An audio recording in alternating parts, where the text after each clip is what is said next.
Господ слуша молитви не само дълги, Той слуша и кратки молитви. И е важно сърцето къде е, важно е вярата къде е, и ако има вяра, може да стане. Ето вижте, Елисей каза, отвори му очите да види, и Господ му отвори очите и видя слугата. Много сложна молитва. А пък Вертимей каза, Господи, сине Давидов, смили се за мен. Това беше молитвата. Сине Давидов, смили се за мен. И какъв беше резултата? Прогледа. Не беше никак дълга молитва. Така че ако знаем как да се молим и с кратки молитви, и както беше случай с Неемия, застава пред царя, царя каза, какво искаш? Неемия се обръща, каза, Господи, помагай.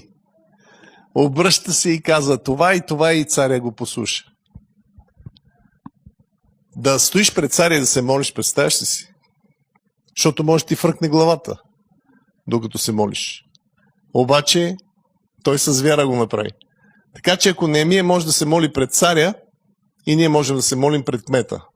Толкова за кратката молитва. Искам да започнем с един стих в Псалм 66:18, като говорим за молитва, защото вярвам, че той е важен.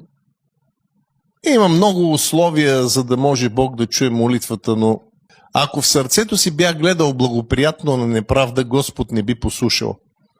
Ето тук искам да ви покажа една причина за това да не се чуват молитвите, е когато хората са лоши, злобни, гледат благоприятно на неправда,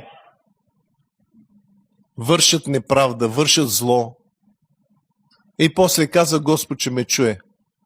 Ами Господ не иска да слуша такива хора. Ако иска човек да му се чуе молитвата, не трябва да бъде подъл. Нали виждате? Ако бях гледал в сърцето си благоприятно на неправда, Господ не би послушал. Защото има хора, които казват, аз съм християнин, обаче са лошички, подлички, не са си разпънали плътта, ами си живеят както преди, правят зло на другите и след това казва, що не ми чува Господ молитвата. Няма как да я чуе, защото Господ не слуша молитва на такива хора. Той каза, първо вземи се поправи и тогава идва и да се молиш. Покай се. В Матей 6 глава, от 6 стих нататъка, Исус ни казва, когато заставаме пред Него,